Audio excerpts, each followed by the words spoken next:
So bago siya maging suka, doon na siya pumunta sa tiyan ko. Ay! Natugtog ka po. Isa pa. Taas mo konti, T. Taas. 4! Naku, kick right. Oh, bebe love. Thank you. So yan. Pinoy, ikaw ay Pinoy.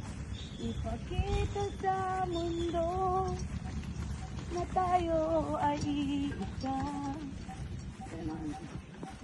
So, actually guys, sa totoo lang, di ba ang haba ng oras?